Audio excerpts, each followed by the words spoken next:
Ya, Gus Sahal, Gus Sahal. Gus Sahal. Jadi nampaknya sebenarnya kan isunya tidak perlu muncul lagi. hmm, Persoalan Pak Prabowo ini dengan Pak Jokowi. Tetapi kita melihat masih ada kelompok-kelompok yang berupaya untuk memecah belah Pak Jokowi dan Pak Prabowo. Dan kemarin, beberapa hari lalu Pak Prabowo menegaskan, ada yang coba-coba memisahkan saya dengan Pak Jokowi. Itu tidak mungkin bisa terjadi, kata dia. Saya berguru politik kepada Pak Jokowi. Jadi dia menunjukkan sikapnya kepada Pak Jokowi itu sangat akrab kan gitu. Nah,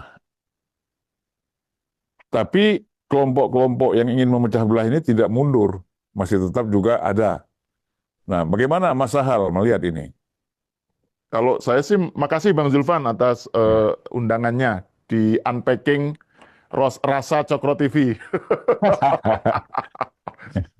Nggak, kalau saya sih sebenarnya ini memang seperti kata Bang Zulfan, ini isu yang sudah lama kita bahas dan memang sudah lama muncul sebelum Pilpres ya.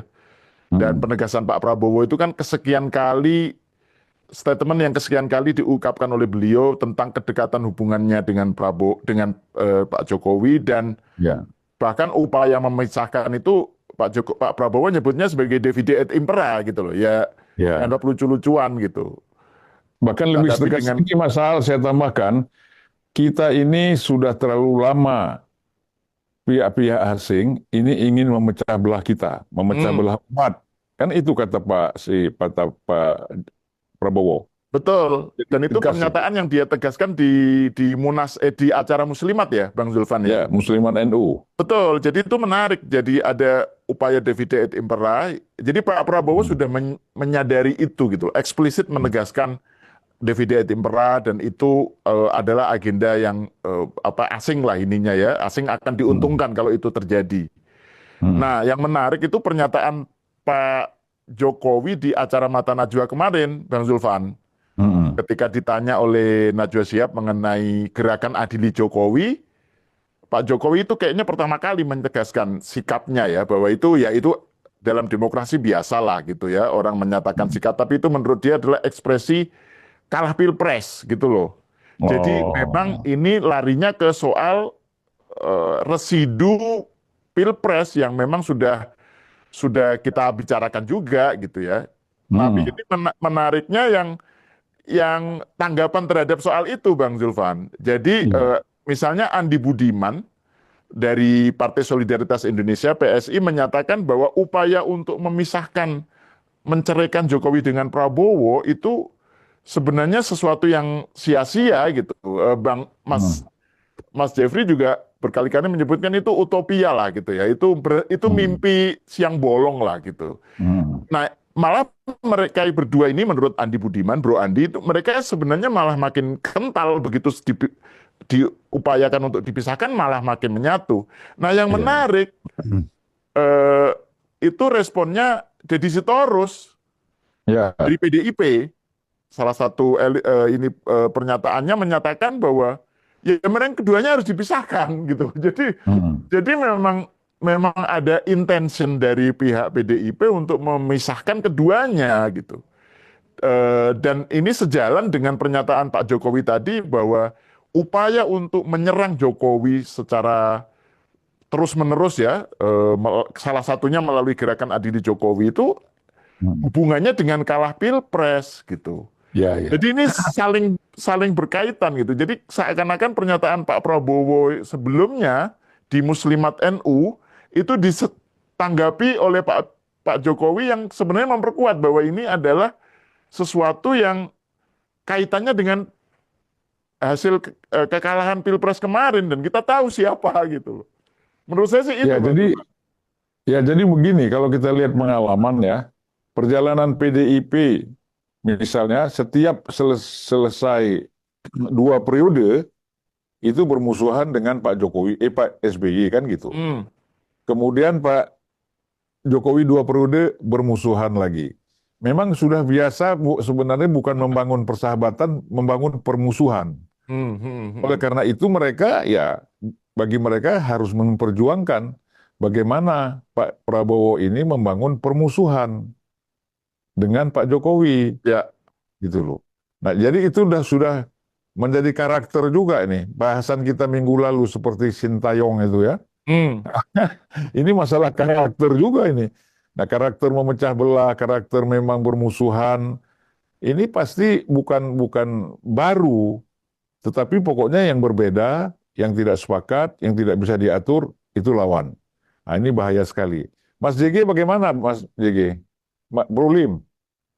Sekarang sudah dalam posisi nggak terlalu khawatir, Bang Julvan, karena kalau kita cermati sebenarnya kelompok yang selalu mencoba memecah belah ini kan kelompok yang memang sudah terbiasa dalam tradisi politik kita, kalau kalah itu nggak pernah bisa ikhlas untuk menerima kekalahan, Ya, dan ya. selalu juga berusaha untuk menolak setiap pihak lain yang menang.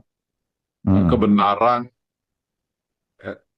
hal apapun yang menyangkut kebaikan, seolah-olah mereka yang monopoli, mereka yang punya, bahwa hanya Hmm. mereka saja yang bisa mampu membangun bangsa ini ke depan, dan hanya Ya. mereka saja yang punya kemampuan untuk itu. Kira-kira seperti itulah selalu yang mereka pikirkan.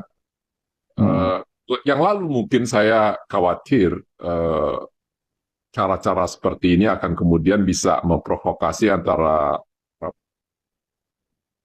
dan Pak Jokowi. Tetapi setelah kita lihat beberapa bulan terakhir, setiap ada dorongan yang begitu keras untuk membenturkan mereka, maka salah satu di antaranya, terutama di sisi Pak Prabowo, kemudian mengklarifikasi dan kemudian menyampaikan ke publik bahwa tidak mungkin dia bisa dibenturkan dengan Pak Jokowi, begitu. Ya. Dan saya juga makin percaya di hati kedua orang ini, mereka sadari bahwa bersamanya mereka sampai hari ini adalah penyatuan beberapa tahun yang lalu keterbelahan yang terjadi pada bangsa kita sebenarnya, Bang Julban. Ya. Jadi sebenarnya kalau kita mau jujur ke depan, hubungan baik di antara mereka berdua yang mereka bina selama ini adalah simbol dari penyatuan dari keterbelahan bangsa kita yang lalu-lalu, begitu. Ya. Jadi kalau sekarang masih ada segelintir orang yang kemudian masih asik bermain di media sosial dan selalu menyuarakan keterbelahan ini, ya memang orang ini, kelompok-kelompok orang ini memang kelompok-kelompok orang yang dalam tradisi politik kita nggak pernah punya kebesaran hati dalam Hmm. berkompetisi, kalau kalah mengakui kekalahan, begitu. Ya. Mereka hanya ingin menang dan hanya mengakui bahwa kemenangan mereka yang baik, bahwa hanya mereka yang mampu membangun negara ini. Kira-kira Hmm. mereka-mereka ini adalah kelompok-kelompok yang terlalu yakin bahwa hanya mereka yang bisa membangun bangsa ini ke depan. Kira-kira begitu, Bang Julban. Kalau saya lihat ya, Ya. saya nggak terlalu Ya. khawatir karena makin hari mereka makin mengecil, dan makin hari banyak orang kemudian menyadari bahwa karakter seperti ini adalah karakter yang tidak akan berguna untuk membangun bangsa ini menjadi bangsa yang besar ke depan. Hmm. Dan lambat dan pasti kita percaya bahwa kelompok ini akan makin mengecil sejalan dengan waktu. Ya. Ya, jadi kalau kita lihat kan sebenarnya eh, simbol kerakyatan, simbol dari nasionalisme itu kan selalu kan diusung oleh PDIP. Dan bahkan sebagian masyarakat ini meyakini bahwa memang itu adalah label PDIP kan gitu. Karena berkaitan dengan Bung Karno. Tapi kalau kita lihat, itu semua kan hanya seperti lip service ya. Hanya sekedar untuk menarik dukungan, ya, untuk membangun kekuatan, tetapi sebenarnya dalam jiwanya itu tidak ada sikap-sikap nasionalisme dan kerakyatan itu. Itu yang dikatakan oleh eh, Bro Lim tadi, bahwa mereka selalu ingin diakui sebagai orang yang besar, yang harusnya menang, tidak kalah. Ya, coba mereka tidak komentari kalau menang mayoritas di Jawa Tengah itu di kabupaten kota. Tetapi kekalahan gubernur di Jawa Tengah itu langsung dibilang ini ada kehadiran partai coklat, ya kan? Lalu ada tangan Jokowi di situ. Selalu dicari-cari alasan lah, misalnya. Kita membahas ini sebenarnya kan untuk mendidik masyarakat kita bahwa cara-cara seperti ini memang eh, tidak bisa dipertahankan. Mas Hal, bagaimana Mas Hal? Ya, kalau kita bicara mengenai rakyat kan, atau mengenai publik ya, kan salah satu cara terbaik untuk melihatnya kan dengan mengacu kepada hasil survei Ya, tentang apa ya, approval rating, karena itu hmm, cara yang bisa reliable secara saintifik gitu. hmm, Dan approval ratingnya Pak Prabowo kan sampai sejauh ini ya, lepas dari soal keriuh rendahan di medsos, kegaduhan di medsos, sampai saat ini kan tetap 80%, lebih melebihi 80% gitu. Itu menurut saya indikasi bahwa di mata rakyat itu Prabowo itu tetap tetap tingkat kesukaannya tinggi, dan ini juga hmm. ditegaskan oleh Pak Jokowi ya, ketika ditanya di Mata Najwa bagaimana Pak Jokowi melihat pemerintahan Prabowo Gibran. Pak Jokowi bilang sangat baik gitu ya, kan Hmm. dia tidak mau pakai angka tapi dia bilang sangat baik gitu. Nah, Ya, jadi kalau kita nyebut soal rakyat ya, hmm, soal people, itu sebenarnya kan eh, bahkan sebelum pilpres pun ya, itu ketahuan bahwa kelompok yang mengklaim mewakili rakyat ternyata dapatnya kan 16% gitu misalnya. hmm. Sementara suara rakyat yang diam, silent majority, itu bergerak ke mendukung Prabowo Gibran gitu ya. Ya, Jadi ini kita juga harus melihat bagaimana dinamika di kalangan akar rumput lah ya, yang hmm. ternyata tidak bisa dengan apa diklaim sebagai karena ini PDIP partai marhen maka otomatis partai rakyat gitu, sehingga rakyat akan Hmm. apa berada di belakang mereka. Ternyata kan enggak, dan itu menurut saya PDIP masih denial gitu. Yang seperti Ya, Bang Zulfan bilang, kalau kalah selalu yang dicari itu adalah pasti dicurangi, pasti hmm. ada pihak luar, atau dan ini tercermin dari pidato Bu Mega terbaru ya di acara awal tahun ini kan, dia Hmm. bilang nggak mungkin lah dapat Ganjar dapat 16% gitu. Saya ingin berguru kepada yang dengan sinis dan sarkas dia bilang, pokoknya dia pengen berguru dengan orang yang bisa curang seperti itu gitu loh. Ya, Jadi ya. itu kan menunjukkan sikap denial ya, nggak mengakui bahwa eh, publik atau suara rakyat itu nggak ke mereka gitu. Ya, memang yang dituntut dan kita butuhkan itu adalah kedewasaan politik kan. Kalau berpolitik tidak cara dewasa, yang terjadi seperti itu satu klaim, kemudian mencari kambing hitam, ya kan? Padahal kalau kita korban udah susah cari kambing hitam itu. Dan itu ya eh, rakyat itu kan sering diatasnamakan sebagaimana Islam juga, Bang. Ya, Islam itu kan sering diatasnamakan. Jadi yang ya, mengklaim ya, sebagai partai rakyat ternyata dapatnya 16% lah. Yang ya. 58% itu kan rakyat juga gitu. Jadi Partai harusnya Islam yang sering nggak mengklaim sebagai lolos. partai rakyat ya Prabowo Gibran, pendukung Prabowo Gibran gitu.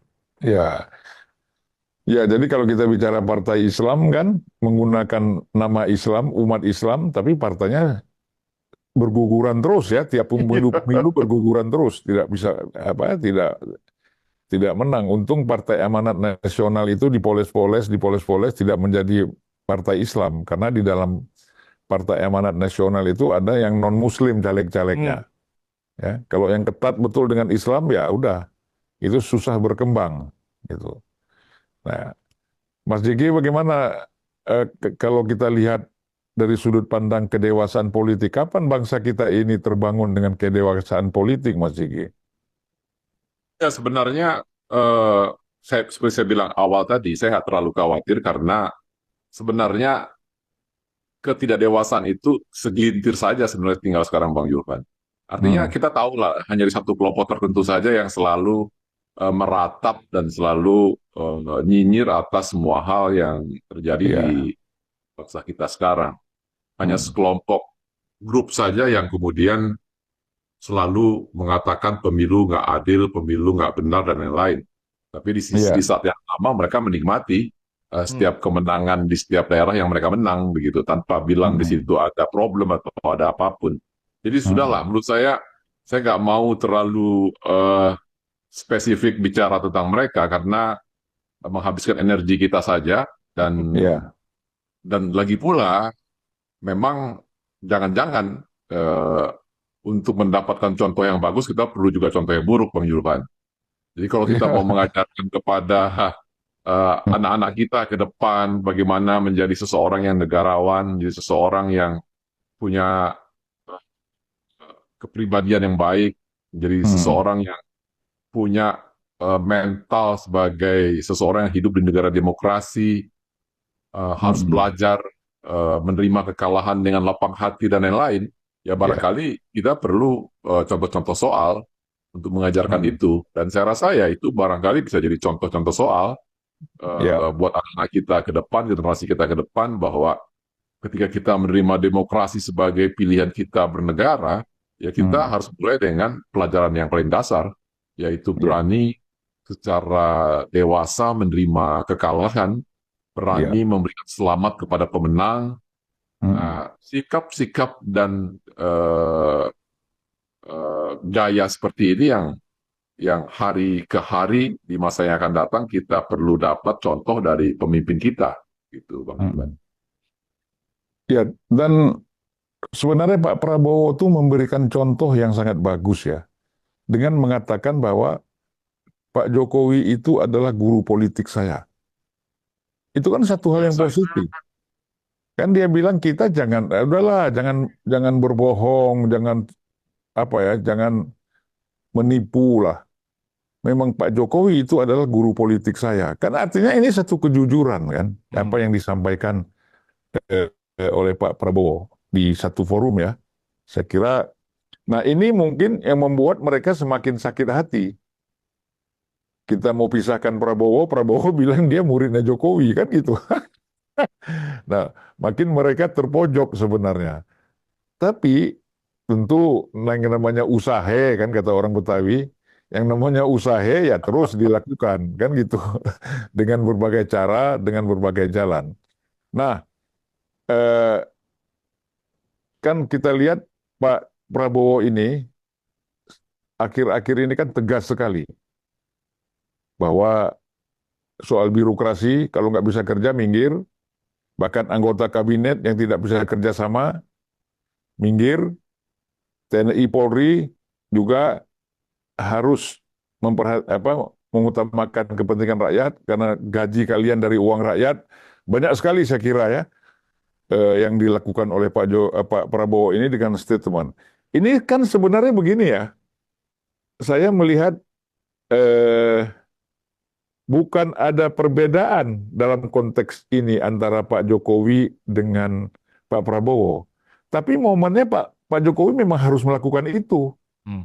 Pak Prabowo harus melakukan sikap-sikap seperti itu karena Pak Jokowi sudah membangun. Nah, jadi Pak Prabowo sekarang ingin melanjutkan kan gitu dengan cara ya harus eh, melakukan evaluasi terhadap orang-orang yang memang pada masa eh, Pak Jokowi itu sudah mendapatkan sesuatu. Sekarang kalian sudah mendapatkan sesuatu ya harus mengabdi kan gitu.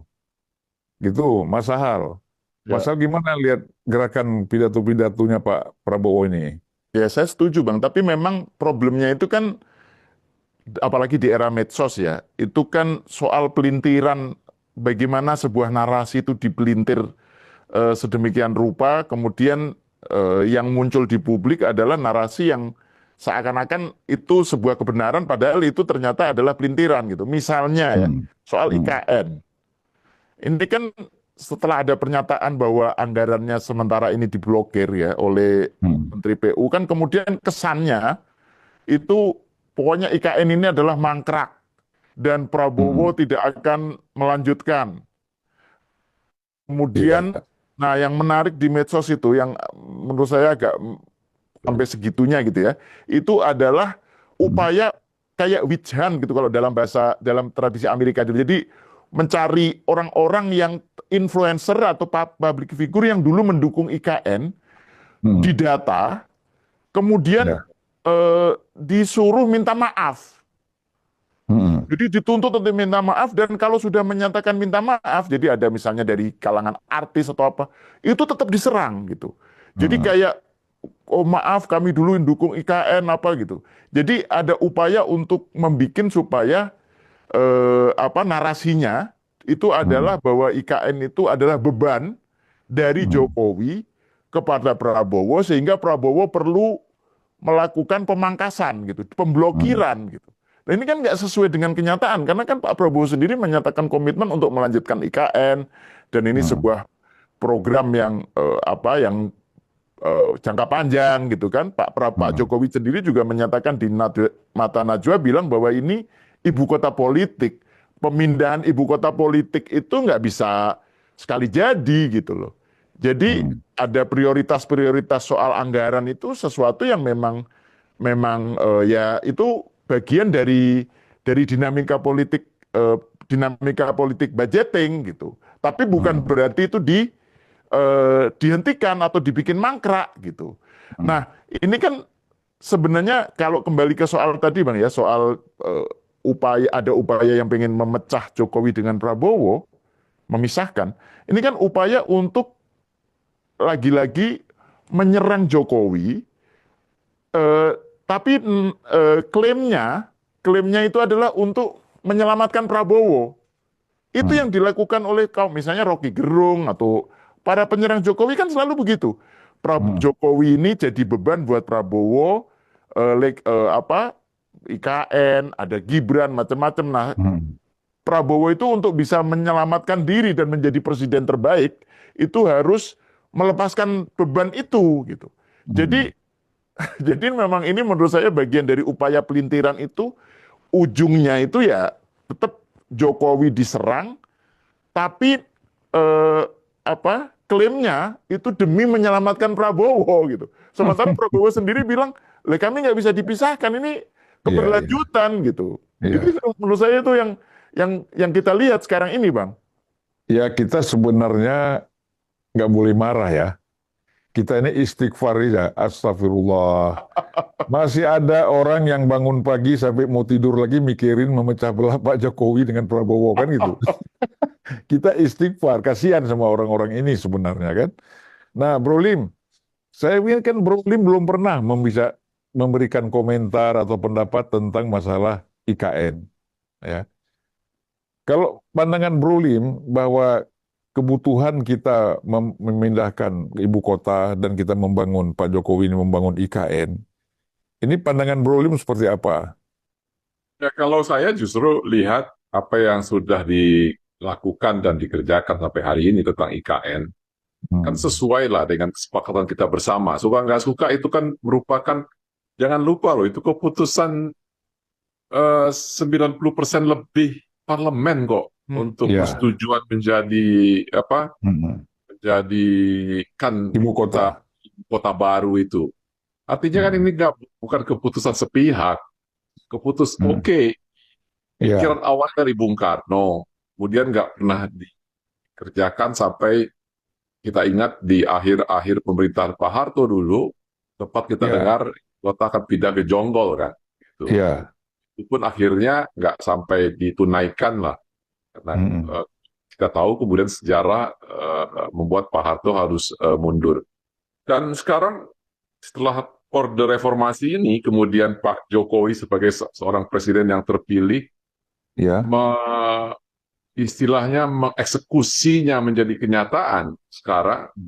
Dan itu kan juga melalui sebuah keputusan parlemen, keputusan parlemen yang majority.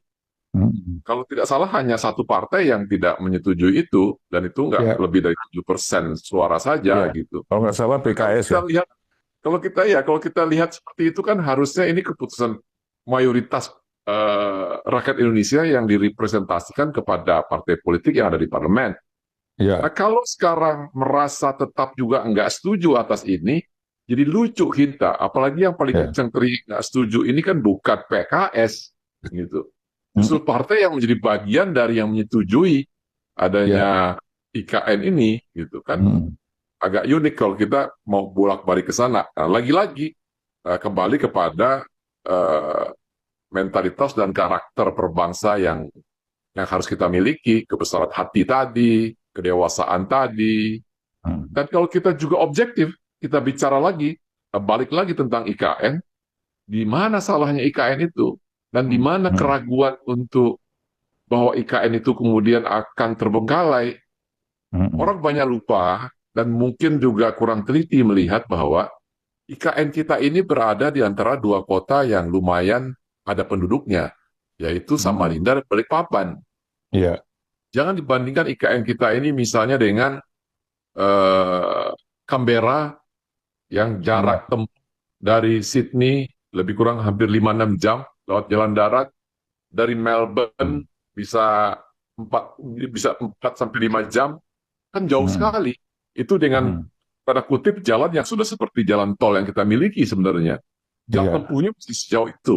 Nah, kalau itu membayangkan IKN kemudian menjadi kota hantu di Sabtu Minggu misalnya, ya mungkin aja terjadi karena betul-betul hanya menjadi kota pemerintahan seperti Canberra misalnya. Hmm. Tapi dalam konteks IKN saya rasa nggak akan seperti itu. Ada dua Iya. kota penyangga yang punya penduduk lebih dari 500.000 orang Hmm. di Balikpapan dan di Samarinda. Nah, kalau Iya. kedua kota itu kemudian masyarakatnya eh, yang hanya perlu kalau jalan tol sudah jadi nanti, nggak sampai 1 jam atau lebih kurang hanya 30 sampai 45 menit jarak tempuhnya antara Samarinda ke IKN dan dari Balikpapan ke IKN, apapun yang Hmm. dibangun di IKN pasti akan menjadi sesuatu yang didatangi oleh masyarakat di kedua kota tadi. Contoh Hmm. misalnya, kalau ada pertanyaan, berani nggak bangun golf course, nggak lapangan golf yang baik, terus kemudian membangun perumahan yang bagus di dekat-dekat IKN. Kalau saya Hmm. ditanya, pasti saya bilang berani. Kenapa? Karena yang saya lihat bukan penduduk IKN sebagai pasarnya, tapi Iya. ada dua kota besar di dekat itu, yaitu Balikpapan dan Samarinda, Iya. yang penduduknya katakan yang mampu untuk beli atau menikmati eh, sesuatu yang mahal itu ya, nggak katakanlah nggak lebih dari 2 atau 3%, itu jumlahnya sudah berapa? Kalau Hmm. gabungan dua kota itu 1 juta orang saja, Hmm. 1% dari 1 juta itu kan udah 10.000 juga, Bang Julvan usaha. Iya. Hmm. Nah, kalau 10.000, bisa nggak 10.000 itu jadi pembelian potensial? Ya bisa. Paling orang bangun rumah yang katakanlah mewah misalnya, kalau swasta berani bikin di IKN, Hmm. nggak akan lebih dari 100 unit. Iya. Nah, kalau 100 unit dengan pasar tersedia 10.000 hanya di dekat IKN saja, belum lagi Hmm. dari orang-orang yang tinggal di kota-kota besar lainnya di Indonesia ya. Hmm. Saya rasa ya sesuatu yang eh, tetap visible secara bisnis begitu. Nah, ini yang Iya. yang orang lupa dan selalu nggak mau bisa objektif melihat apa yang terjadi di IKN gitu.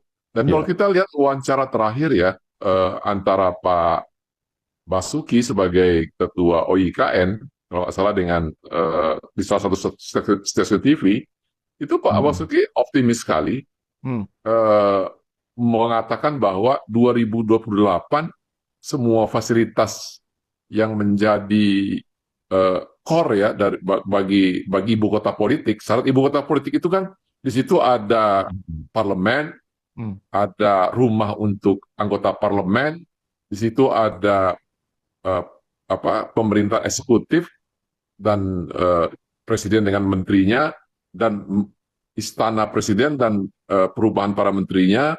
Di situ juga harus ada gedung yudikatif, MK, MA, dan perumahan untuk hakim-hakimnya. Itu Hmm. 2008, 2028 Pak Basuki bilang masih tetap logik bisa dicapai. Bukan nggak logik, bisa dicapai loh. Masih bisa logik Hmm. bisa dicapai. Hmm. Dan saya Iya. percaya seorang birokrat senior dan punya reputasi baik seperti Pak Basuki, nggak asal Hmm. ngomong, mengatakan bahwa target 2008 itu bisa dipenuhi, Gitu. Apalagi target itu juga diminta oleh Pak Prabowo kepada Pak Basuki, dan Pak Basuki menyanggupi. Kalau saya lihat kayak begitu ya harusnya kita optimis bahwa 2008 ibu kota politik IKN itu akan mulai berjalan. Iya, iya. Bahwa kemudian pertanyaan berikutnya, apakah kemudian ekonomi juga akan bisa berputar di sana? Saya juga percaya akan bisa. Karena ketika 2008 itu pindah, aparatur ASN semua pemerintahan yudikatif, eksekutif, dan legislatif ke sana, saya percaya itu akan diikuti juga oleh swasta-swasta, pengusaha-pengusaha besar atau pengusaha-pengusaha menengah atas yang ada di Balikpapan, di Samarinda, karena mereka percaya di dekat pusat kekuasaan itu mungkin banyak opportunity bisnis, banyak peluang untuk bisnis. Mereka bisa saja kemudian kalau ada perusahaan developer perumahan yang bagus, swasta membangun rumah di sana, mereka jangan-jangan akan berlomba-lomba untuk beli rumah di sana karena mereka tahu desain pembangunan kota itu kan rapi, tertata dengan baik. Tidak seperti misalnya Samarinda dan Balikpapan yang mungkin karena dibangun secara natural, secara alamiah, nggak akan serapi yang dimiliki oleh IKN gitu. Jadi kalau kemudian pertanyaan berikutnya, ada nggak swasta-swasta berani masuk? Setahu saya banyak sekali yang mau masuk ke sana. Dan saya termasuk salah satu yang berminat. Sampai sekarang saya masih mengajukan permohonan untuk mendapatkan, untuk bisa beli lahan di sana untuk berinvestasi, bikin perumahan. Saya sama Mas Sahal minta 1 unit aja.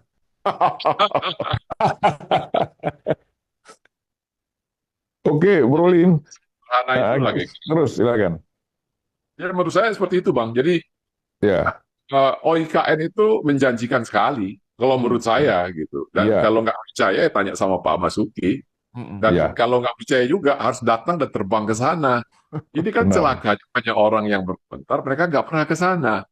benar. Kalau saya karena pernah ke sana, saya lihat sendiri bahwa bahwa bahwa bahwa memang kota itu tumbuh gitu dan berjalan terus aktivitasnya gitu. Ya. Pembangunannya nggak berhenti. Dan kalau malas pun ke sana kan, kalau mau rajin-rajin periksa video-video yang ada di YouTube, ketik aja OIKN, IKN, pasti akan keluar banyak video-video yang dari dulu secara rajin mengupdate situasi yang terjadi di sana gitu. Ya. Ya, jadi Bro Lim tolong kontak Pak Basuki, Cokro TV dan Unpacking akan ke sana itu. Itu harus dikunjung. Saya rasa harus dikunjungi itu, Bang Julvan. Betul. Ya. Jadi Cokro TV sama Unpacking itu harus mewawancarai lagi Pak Basuki, khusus sambil dikunjungi. Ya. Itu menarik tuh, setuju. Dan menurut saya tadi poin soal yang Mas Jeffrey bilang tentang bahwa ibu kota politik itu sebenarnya kalau pakai KPI ya KPI keberhasilan IKN itu apa sih yang minimal? Itu kan sebenarnya kalau ibu kota politik itu kan perwujudan trias politika tadi yang disebut Mas JG kan. Ada kantor eksekutif dan segenap aparatnya, yudikatif dan legislatif gitu. Jadi itu IKN itu adalah ibu kota trias politika sebenarnya. Jadi itu untuk membayangkan itu terjadi tahun 2028 itu sangat visible gitu, sangat mungkin gitu. Karena ini lagi-lagi ini adalah ibu kota politik gitu loh, ibu kota trias politika. Jadi ukuran minimalnya adalah ada branch legislatif di sana, ada branch eksekutif dan ada branch yudikatif gitu.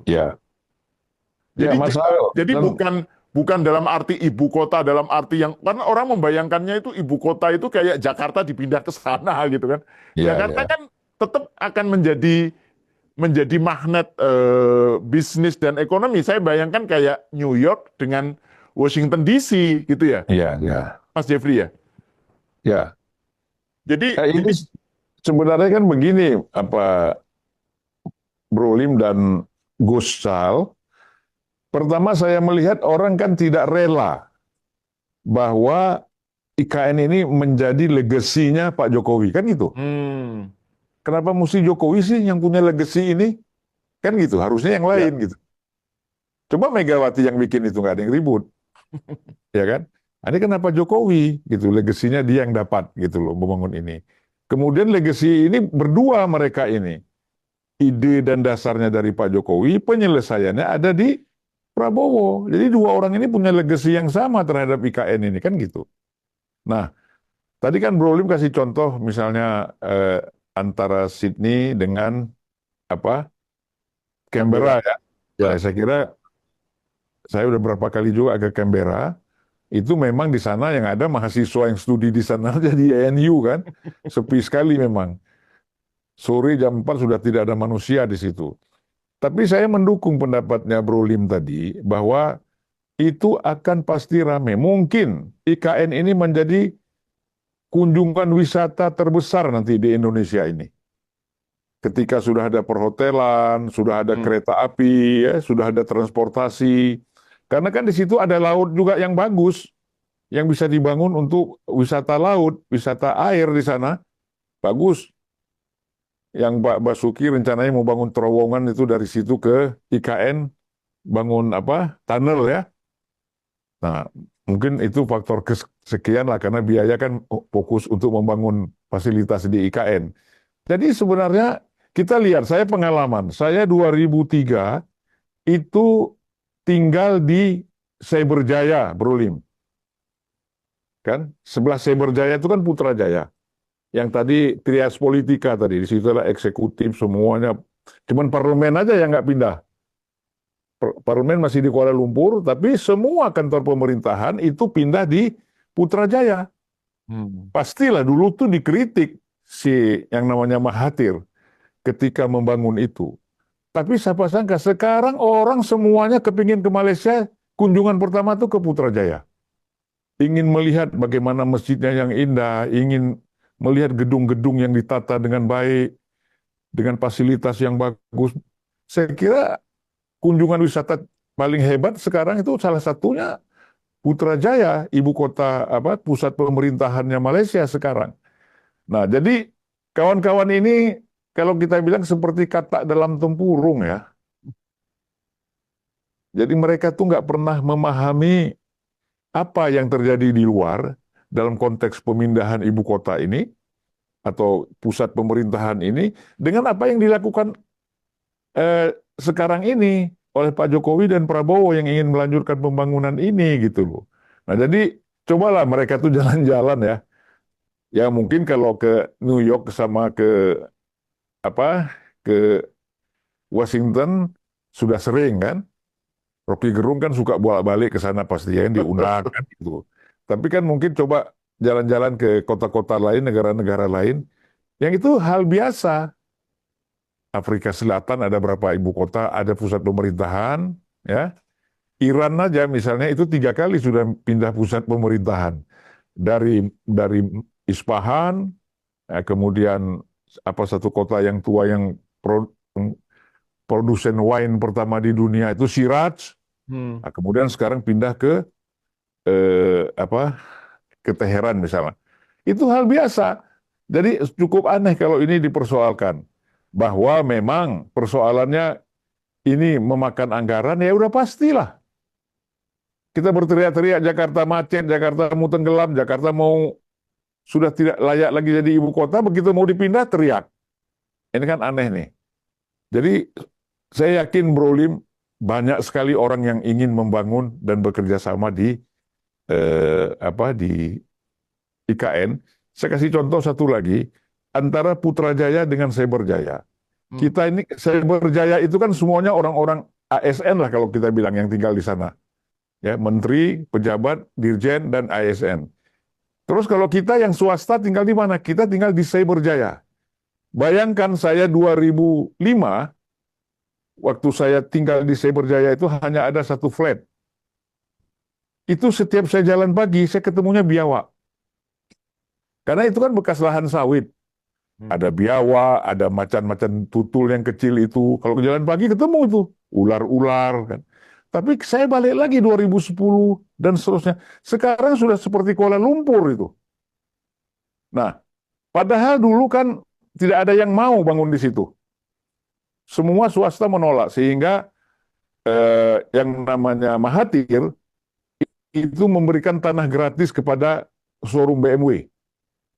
Jadi BMW kalau mau buka di sini kita kasih 5.000 meter atau 1 hektar. Mercedes juga begitu, HSBC, Citibank, itu perusahaan-perusahaan Malaysia nggak ada yang berani. Semuanya perusahaan asing. Dikasih tanah, mungkin saya nggak tahu untuk berapa tahun, tapi mereka bangun showroom bagus-bagus di di situ. Bahkan ada Mahathir sendiri memulainya dengan membuat multimedia university di situ. Ya. Dan sekarang orang dari seluruh negara itu banyak yang sekolah di situ.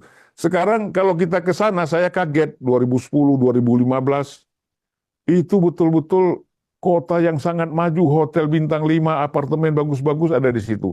Nah, saya bayangkan IKN itu ke depan akan seperti itu. Seperti apa yang digambarkan oleh Bro Lim tadi, bahwa banyak investor dan orang-orang yang berminat di situ. Mas Sahal dan Bro Lim. Itu kan Jadi, kalau Bang Nyaman cerita tadi, itu kan dikasih kan tanahnya. Ini kita ya, mau ya. beli aja belum dapat. Nah, itu Kita mengajukan diri, memohon, mengajukan keinginan untuk mendapatkan lahan di sana, dan bayar nantinya, bukannya minta gratis. ya, ya, ya. Bayar sesuai harga yang ditetapkan oleh pemerintah, itu saja belum dapat, Bang Julwan. Iya, berarti lebih maju Beda-beda lagi kan? sekali. Yang dikasih aja akhirnya bisa tumbuh. Apalagi ini, Iya, yang mau beli aja masih menunggu. Jadi memang nggak kerewelan, ke keputusasaan yang selalu disampaikan berulang-ulang, ya iya, bentuk daripada ketidaksiapan menerima kekalahan. Akhir-akhirnya cuma ujung-ujungnya ke sana juga. iya, Akhir-akhirnya memang ke pelajaran dasar aja, bahwa bahwa ya kalau mau berpolitik, mau ikut berkompetisi, harus berani lah belajar menerima kalah gitu. Kan kompetisi, namanya kompetisi, nggak iya. selamanya menang. Manchester City yang dulu berapa Hebat. tahun terakhir begitu hebat aja, sekarang bisa jadi nggak ditakuti lagi, wajar-wajar Iya. aja gitu. Jadi mereka nggak paham yang namanya substansi demokrasi. Demokrasi kan kompetitif. Ya kalau kalah ya sudah terima kan gitu. Jadi itu ya Ini belum ya. kesempatan berikutnya begitu, harus belajar dari Pak Prabowo lah. Prabowo kan setiap Hmm. kalah maju lagi, berkompetisi Ya. lagi. Bahwa Hmm. waktu hitungan pertama denial atau menolak atau mengatakan dicurangi dan lain, itu nggak apa-apa, itu wajar. Tapi nggak boleh Ya. kepanjangan, Ya. nggak boleh berbulan-bulan masih itu juga, bahkan bertahun-tahun. Waduh. Kita Tapi nggak gini boleh Mas, kok. Mas JG, Mas Jeffrey, saya tuh mikir ya, ini kan denial nggak bisa menerima kekalahan ini kok sampai berbulan-bulan ini kenapa? Jangan-jangan bukan hanya soal nggak bisa menerima kekalahan, nggak bisa menerima hasil ya, tapi juga mungkin membayangkan suramnya ke depan konsekuensinya. Misalnya gini, andaikan Prabowo Gibran ini katakan aja periode pertama ini sukses, kan kemudian nanti 2000 pemilu berikutnya kan itu incumbent yang naik Hmm. kan, yang tampil. Itu kan peluang untuk dikalahkan kan makin kecil. Hmm. Jadi mereka akan membayangkan 10 tahun Prabowo Gibran gitu ya. Ini Hmm. yang kalah ya. Akan membayangkan wah ini suram nih 10 tahun ke depan. Nah, nanti setelah itu jangan-jangan Gibran sudah matang kan udah sering diserang macam-macam. Dia menjadi tampil lagi sebagai kandidat capres misalnya. Terus 10 tahun lagi gitu ya. Jadi Ya. jadi kayaknya itu yang membuat wah ini kalau kalau sukses ini bahaya nih Hmm. masa depan kita ini yang kalah ini. Kita nggak Ya. dapat nggak dapat mereka nggak bisa bayangkan skenario ke depan itu Ya. sesuatu yang positif buat mereka. Jadi Ya. ini jangan-jangan itu yang menjadi alasan untuk ngotot supaya bagaimana supaya Gibran dengan Prabowo itu dipisahkan dengan cara Ya. Jokowi diserang terus. Jadi ini karena mereka cemas dengan skenario Ya. ke depannya gitu loh. Ya. Ya, mereka cemas dengan bersatunya Pak Prabowo dan Pak Jokowi ini adalah kekuatan utama real kan sebenarnya hari ini di Iya. Republik ini. Ya. Dan ini kan mereka khawatir akan bersama terus sampai 2029 kan? Iya. Bahkan setelah 2029, 2034 lagi. Udah Ya. nggak ada, betul seperti Mas Hal bilang, udah nggak ada kesempatan lagi. Akhirnya kita mau dapat apa? Berjuang pada level kabupaten kota aja lah kan? Sebenarnya contoh yang terdekat kan ada Pak Prabowo itu kan ngalami Hmm. Ya. dari tahun 2009. 2009 dia ikut di Partai Golkar konvensi, kalah di konvensi Partai Golkar 2004 2009 10 tahun di pemerintahannya Pak SBY kan dia Mm-mm. ngikuti semua. Artinya kan kalau Ya. dia waktu berpikir dengan cara yang begitu, wah ini Pak SBY nanti akan apa dengan berkuasa 10 tahun akan bisa kan enggak juga begitu. Hmm. Kemudian Pak Prabowo melihat habis Pak SBY 10 tahun, wah ini Pak Jokowi mengalahkan dia 2 kali 10 tahun juga. Kalau cara berpikirnya nggak ada harapan, ya jadi nggak ada harapan. Usaha Prabowo nggak Iya. 2 kali kalah di era Pak SBY, sekarang di eranya Pak Jokowi, boleh saya 2 kali kalah, tapi kalah yang kedua saya harus bergabung ini untuk bisa menjadi pemenang. Itu kan namanya strategi, kompetisi, Ya. ya, mulai sesimpel Iya, itu iya. baca masa depan. Ya sekarang dugaan Gusal mungkin benar. Mereka sesimpel itu melihat masa depan. Karena apa? Karena mereka selalu menganggap orang lain itu nggak mampu dan hanya mereka yang mampu. Hmm. Heeh. Ya, itu Sikap kalau orang kita, namanya menganggap orang lain nggak bisa membangun negara ini yang problem ya. itu. Jadi kalau saya lihat ini behavior politik ya, perilaku politik orang-orang kalah, orang yang tidak bisa menerima kondisi yang ada pada dirinya saat ini gitu. Nah ini memang bahaya sekali kalau menurut saya, perilaku-perilaku politik seperti ini tidak akan membawa hasil apa-apa untuk bangsa dan negara ini, malah kalau menjadi model, ini menjadi kemunduran. Ini kan faktor kembali lagi mentalitas. Hmm. Nah, jadi mentalitas yang ada di dalam partai ini tentu merupakan turunan dari mentalitas elitnya. Nah, kalau elitnya seperti itu, mentalitas ke bawahnya pasti seperti itu. Jalan satu-satunya kalau kalah, tidak bisa diterima, bikin keributan. Hmm. Ini karena nggak punya kekuatan aja, nggak bisa bikin keributan kan, menghadapi Pak Prabowo dan Jokowi. Kalau bisa pasti bikin keributan, tapi kemampuan udah nggak ada lagi. Kata kalau orang Padang bilang, udah lame. Udah lama nggak ada kekuatan untuk buat keributan. Ya sudah, akhirnya cuap-cuap terus kan. Itu yang terjadi, Mas Hal, Bro Lim. Ya. Kita ini sudah 50 menit. Kalau Mas Hal masih ada yang mau disampaikan, Bro Lim silakan.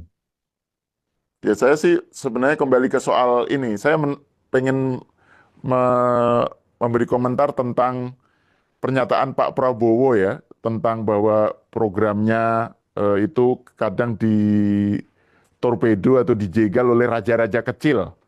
Jadi upaya-upayanya untuk melakukan program-program ke depan ya, efisiensi dan lain-lain, atau program-program yang andalannya Pak Prabowo lah, itu kadang-kadang dihambat oleh raja-raja kecil. Nah ini menarik Bang Zulfan, karena raja-raja kecil di sini kan pengertiannya yang saya tangkap adalah pada lapisan bawah kan, bupati, pokoknya pemerintahan daerah lah. Nah ini menarik kalau kita kaitkan dengan rencana pertemuan di Magelang ya. Kan itu akan dikumpulkan itu para pemerintah daerah ya, hasil pilkada kemarin kan dikumpulkan di Magelang tanggal berapa? 25 atau nggak salah itu.